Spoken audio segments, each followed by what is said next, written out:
Welcome back to another episode of the Lunchbox. Here with me is my buddy Lou. What's up? And my name's Nina Star. So Lou, how's your week going? Pretty good. I restarted watching The Last Airbender. This is the fourth time I'm doing it. For some reason, I never get tired of it. Well, it's a classic, so come on, let's be real. Yeah, and I also rewatched episode 8 of Star Wars, or The Last Jedi, and I still kind of don't like it. What about you? True. What'd you do? Week was pretty busy. This Saturday I went to the Toronto Twitch event, did a lot of networking, met some pretty cool streamers, so that was fun. Also saw some great friends I haven't seen in a while. So yeah, pretty good week so far. Nice. So today on the show we have Udon Entertainment's Director of Publishing, Matt Moyland. He's gonna have a chat about Mega Man with Ash. And also we have a double dose of Andre. He's gonna do an unboxing of Wolverine, and of course his weekly comic review. Hey, now on to talk about news and stuff.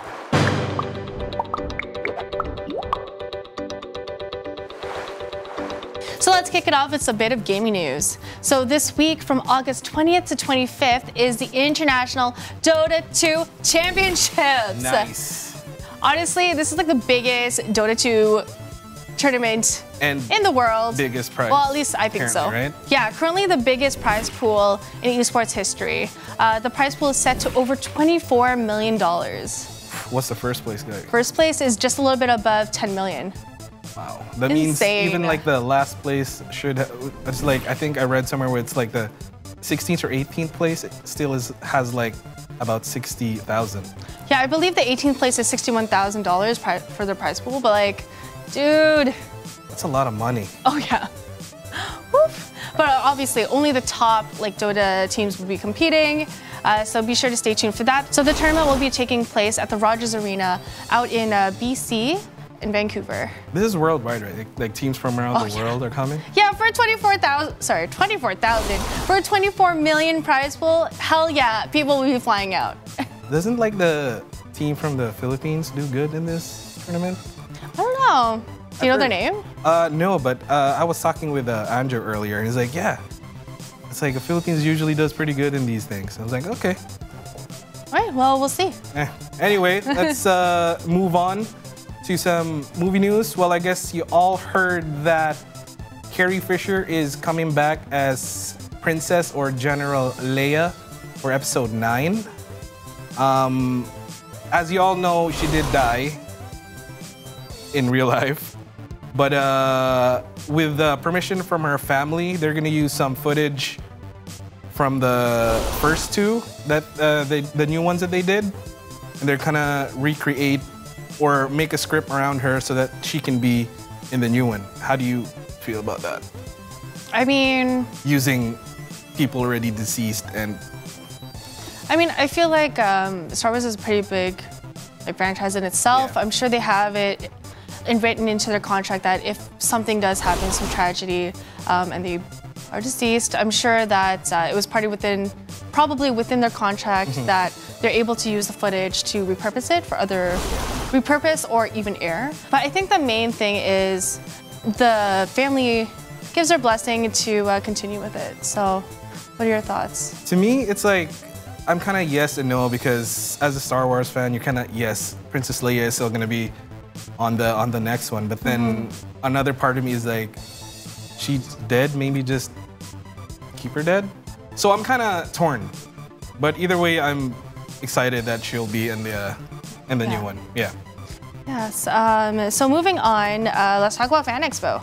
Yes. So for those of you who don't know, Fan Expo is the largest geek convention in all of Canada, taking place here in Toronto, which is our city. Next week. Yes. Yes. Yeah, so... And we're going to be there. Yeah, so stay tuned. Most of us. Yes. Stay tuned as Lunchbox will be doing a feature on Fan Expo. Two-parter. So 2 episodes. That's cool. Yeah. We're going to have a lot of stuff. What are you most excited about Fan Expo? Obviously the gaming side. Definitely the gaming side. The top devs and companies are going to be there for sure. So you can expect their booths there. A lot of shopping. If you're into collectibles or anything geek related, like Fan Expo is probably like the one hub spot as they all gather there. A lot of cool attractions. There's going to be 2 different escape rooms, which is pretty new. It's the Harry Potter one, and I can't remember the other. Doctor Who. Okay. All you Whovians out there, there is a Doctor Who escape room at Fan Expo this year. I don't know if tickets are still available for the Doctor Who one, but the Harry Potter one completely sold out. Damn. Yeah. Other things you can look forward to, there is going to be a little arcade, authentic. The retro coin, yes. My kind of gaming. 1980s machines too. There's also the geek speed dating, which Uspa might try. Are you serious? Yes. Oh my God, I have a really funny about that speed dating. off camera, I'll tell you about that story. There's a really funny story with that. Is this have they done this before? Like the? Yeah, no, they've been doing it from for honestly, I think I first started going to Fan Expo, I think 2012. Years back. And they had it. But it wasn't really advertised. Okay. And the good thing about it now, they actually did branch out to people with different sexual preferences. So that's a good thing. Because back then, I have a story with that. We'll get to that another time. Off camera, sorry guys. Also, I'm really excited to see the DeLorean in person. Yeah? Nice. Back to the Future is one of my favorite movies of all time, so I'm really all excited about that, to see the DeLorean. Awesome. At Fan Expo, there's also going to be a bunch of tabletop tournaments taking place. If you're into D&D, Pathfinder, Magic the Gathering, check it out. They're compete, make friends, even play casually. It's a great place. The event of the summer for all the nerdy, geeky people like us. Yes. And there's a bit of everything for everyone, because I believe Fan Expo features horror, comics, sci-fi, gaming. Yes. Yes. Yes. So it's everything. Yeah, so we are gonna be there. Actually, Wednesday, we're gonna do some preliminary stuff. So we're gonna be there on Wednesday, and hopefully we'll have time to edit to show it next week on Thursday. Awesome. Stay tuned for that. And up next, Asha will have a chat with Udon's Matt Moylan, and they're gonna talk Mega Man. I love Mega Man. Tales from the dark web. I went to the dark web and I saw this ad for sex coffin. I did not click it.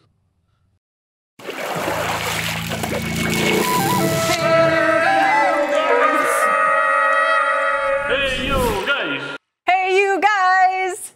So Udon has been at the forefront for creative entertainment for the past 18 years. Comic books, art books, tribute books, you name it. Now Udon has a great relationship with Capcom. They've helped to produce things for Street Fighter, Mega Man, of course things that you guys have enjoyed for quite a long time. For the past 18 years, Udon Entertainment has been at the forefront of creative art services.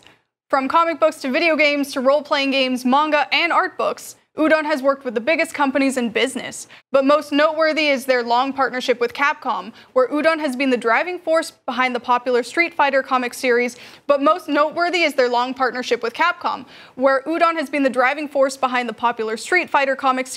As well as the publisher of many Capcom's other video game properties, artworks, and tribute books. One of Capcom's biggest and brightest stars, Mega Man, is celebrating his 30th anniversary, and we are thrilled to have Matt Moylan, Udon's Director of Publishing, here with us to talk about the Blue Bomber. So we are joined here with Matt. Thanks for being here. You've worked with Udon. Now, can you tell us a bit about what that is? Sure. Udon Entertainment is a publishing company. We do comic books, art books, manga, brought over from Japan. Mostly related to video games, but also anime and original stuff. And we've been working with Capcom and other for about 15 years now. They're our first like big license that we worked with, working on the Street Fighter comics. And after Street Fighter, we expanded into working on properties like Mega Man and Okami, Devil May Cry, all kinds of stuff. And then from there to other video game publishers as well. Oh, okay. How long have you guys been working on Mega Man? Mega Man specifically, about 10 years. The first Mega Man project we ever did was Mega Man Zero Official Complete Works, which was an art book that we brought over, and we really saw that Mega Man fans really liked us doing stuff with the property. So since then, we've done manga titles, like localized from Japan. We've done an original Mega Man art book, Mega Man Tribute, where we held open submissions and thousands of people. I think almost 3,000 entries came in for an art book where everyone drew their favorite interpretation of Mega Man. And we picked the best 300 and put them in an art book. And now we're doing more art books, and we're doing some color comics as well. Super excited to look into that a bit more. Now, what is Mega Man all about?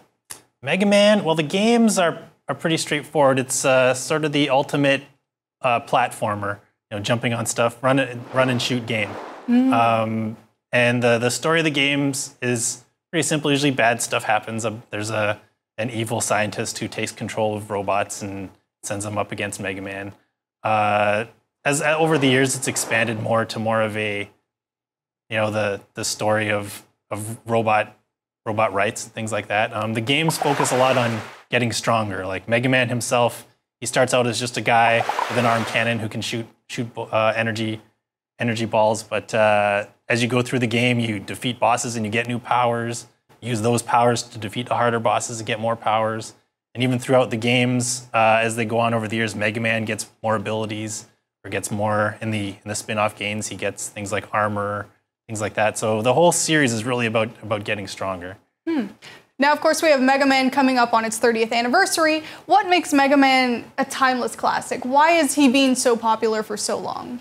I think it's a pretty straightforward game that anyone can just pick up and play. If you've played, it's like the level of Mario Brothers. You can just pick it up and anybody can kind of get it right away how it works. Mega Man himself, why he's remained so popular over the years, I think, is that, first, he's visually iconic. He's a very straightforward, blue design, simple design you can easily recognize. Also, he's been kind of constantly reinvented over the years. Where they've done new games where, like in the original Nintendo games, it's a straightforward run and shoot game. When he moved to Super Nintendo, they had the Mega Man X spin-offs where they gave him more, they gave his Mega Man X counterpart a more detailed backstory. Started getting into that. Other games, they ventured into other genres like racing and sort of RPGs, role-playing games, things like that. So they've constantly reinvented Mega Man over the years to try just to keep him and his family of characters relevant, I think. Now, of course, you've worked with Mega Man for quite a while, but were you a fan of Mega Man before you started working on projects related to him? Oh yeah, I've played Mega Man since the late 80s, like early 90s. I think the first Mega Man game I played was Mega Man 2. A lot of people say that's one of the best early ones. I remember renting it from the video game rental store when I was a kid, and just trying to beat the game. And back then you had you had codes to get back to where you were in the game. So you'd rent the game and hope you could beat it in one rental period, and if not, rent it again and save all your save codes so you could go back to where you were. But yeah, I've been a Mega Man fan for, I guess, 25, almost 30 years now. Now, it's really great that you're a fan of the series and then you get to work on it. It's fantastic being passionate about what you get to get involved in. Yeah, it is. Honestly,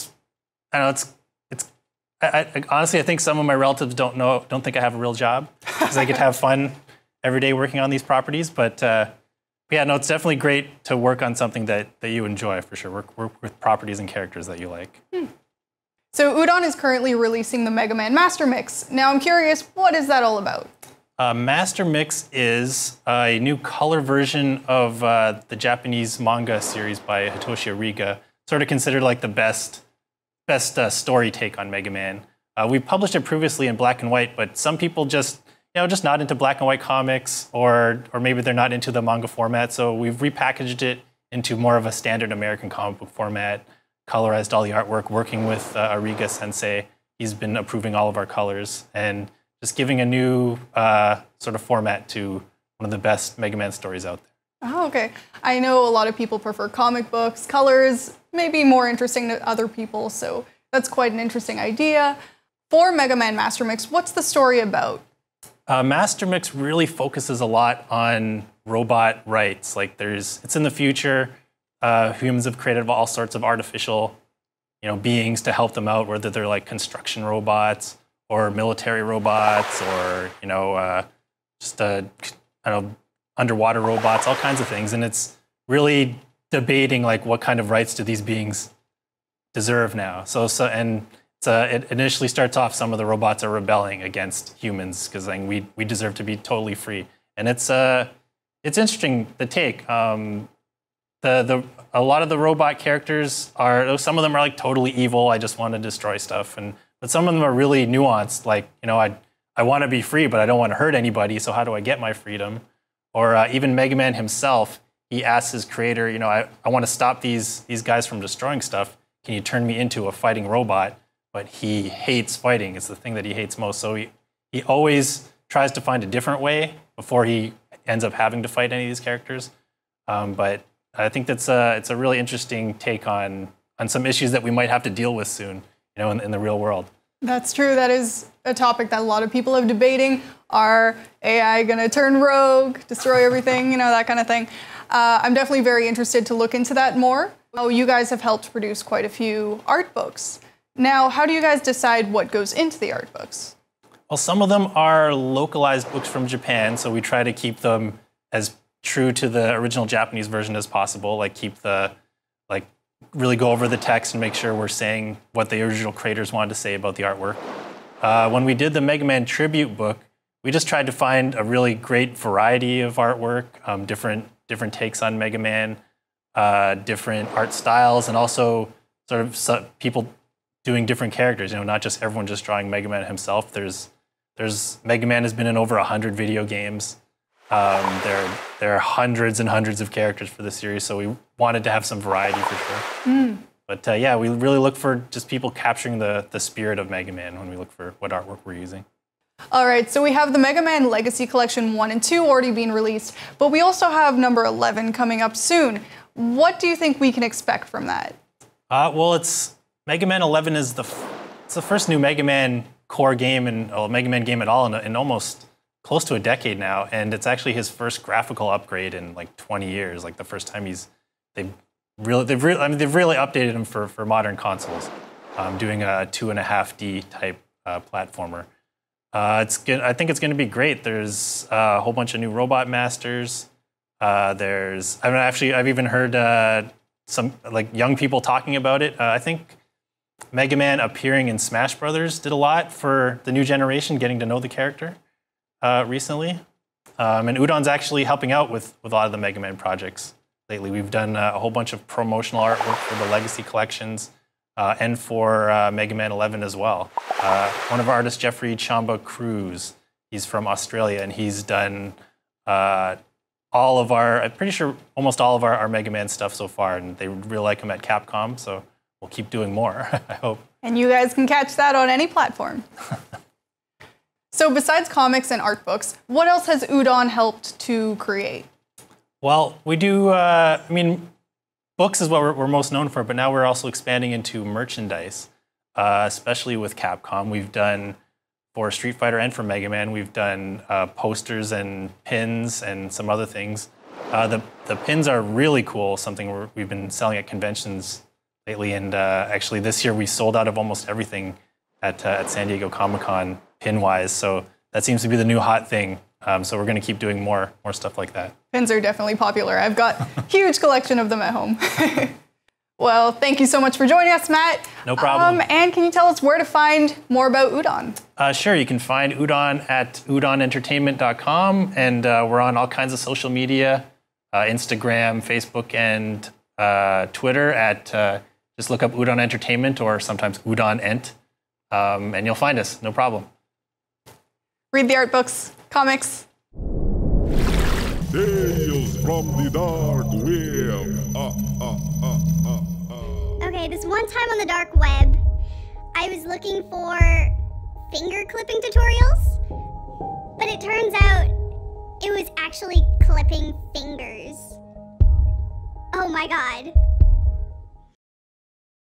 Welcome back, guys. That was a great interview. Personally, it was a big part of my childhood, so it was great to have a little bit of Mega Man on the show. Yeah. I am actually excited to get the new Mega Man game now and play. And up next, we have the unboxing by Andre. And after that, the Heroes World comic book review. Ew.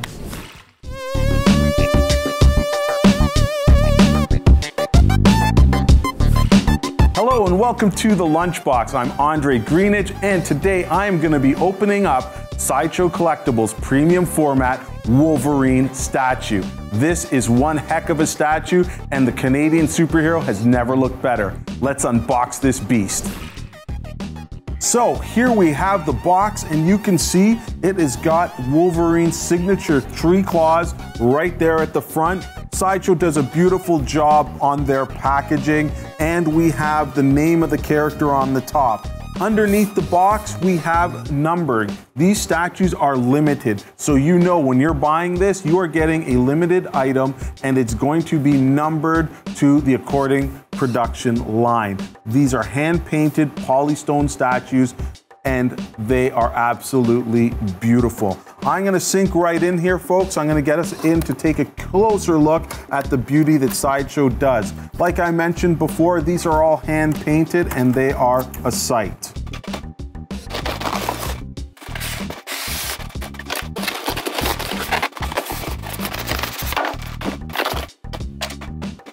So the box is labeled for the top. You gotta be very careful when you're opening up these things, and it is taped. Use an X-Acto knife and go gentle. Make sure you don't dig too deep. You do not want to scratch up your statue. We've already cut this for ease, so I'm gonna open this up. And Wolverine is on a base of the Sentinel. This thing is ginormous. It is the hand of the mutant hunting monster Sentinel. I'm gonna put this heavy base right here and start building up the Wolverine. Man, the paint job is phenomenal. The detail is exquisite. You are paying a pretty penny for Sideshow pieces, but you get exactly what you pay for. This is fantastic, a marvelous piece. And as you can see, it has pegs, so it's gonna slot right into this base. There's only one way to do it. If you've gotta force it, you're doing it wrong.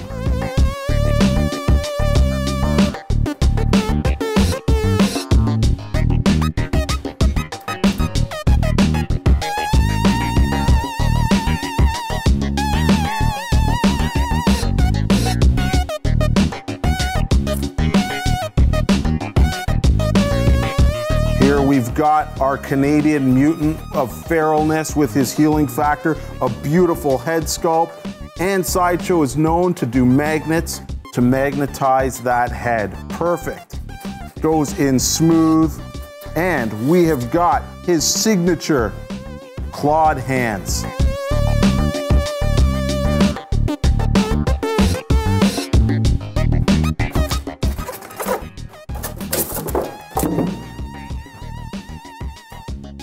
Let's take a look at this. This is Wolverine in a modern rendition of the classic yellow and blue costume, and it looks fantastic. The detail, as I said, is amazing. His muscles are just ripping through. This is the feral Canadian super soldier. This guy looks like he is ready to take on an army of Sentinels. Detail right down to the claws. They look sharp, adamantium. They're not metal, but you gotta be just as careful because these are intricate details. There are cuts on the Sentinel base, and look at that pose. He literally looks like he's gonna jump out at you. Once again, Sideshow does, just like Wolverine, they are the best they do because this is an incredible piece. We're gonna show you some close-ups, but that's our Lunchbox look at the Wolverine statue from Sideshow Collectibles.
Thanks, guys, and welcome to Heroes World. Once again, it's my segment of the Lunchbox where I'm going to tell you about this week's comics. So, usually I'm telling you about the bright, fun-loving superhero comics, but today I'm going to go into some of the anti-hero comics. We're going to take a little trip down the dark side. First up, we have Marvel's Darth Vader number 20. We all know Darth Vader. This is the guy that hunted down Jedis and basically brought down the Republic with Emperor Palpatine. But did you know that Vader also turned on his own Inquisitors?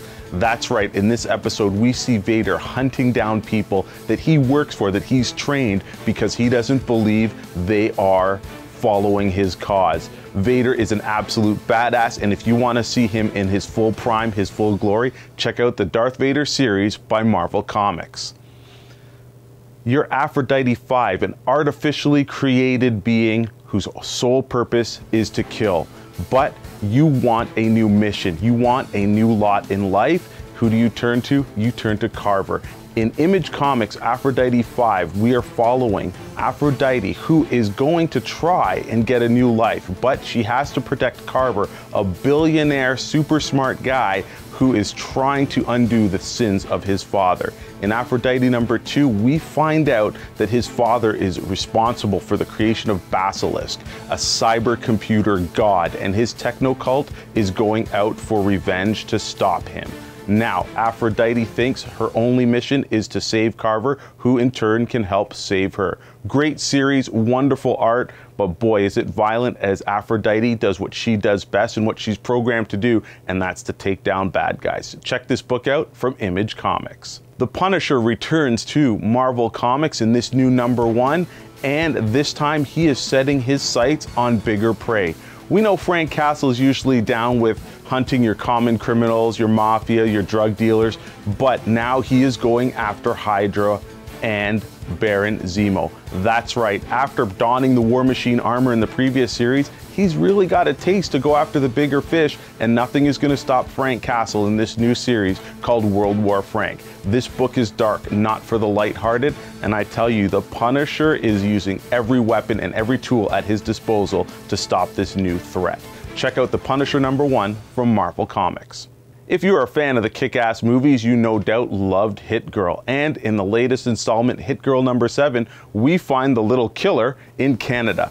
That's right, she's in Northern Ontario, and boy, is she kicking butt, taking names and leaving bodies. But this time, she's outnumbered, outgunned, and injured, but she still does what she is going to do. This book, while funny, is really dark. Parental advisory, absolutely not for kids, but Jeff Lemire, a Canadian writer, and Eduardo Rizzo are bringing some great art, and this story, again, like I said, it's black humor, it's dark, it's funny, but again, I gotta stress, absolutely not for kids. So, those are a couple books that deal with the anti-heroes. These are guys that aren't afraid to get their hands dirty or weapons bloody, so if you want something a little dark, a little grittier, these are for you. For all this and more, check out Heroes World online to see comics, and I'm back to you at the studio. And that's all we got for this episode of The Lunchbox. I hope you guys enjoyed it. Please follow us on our social media channels on YouTube, Instagram, Twitter, and Facebook. I'm Nina Starr. I'm Lou. And we'll see you guys next time. Latest. GG.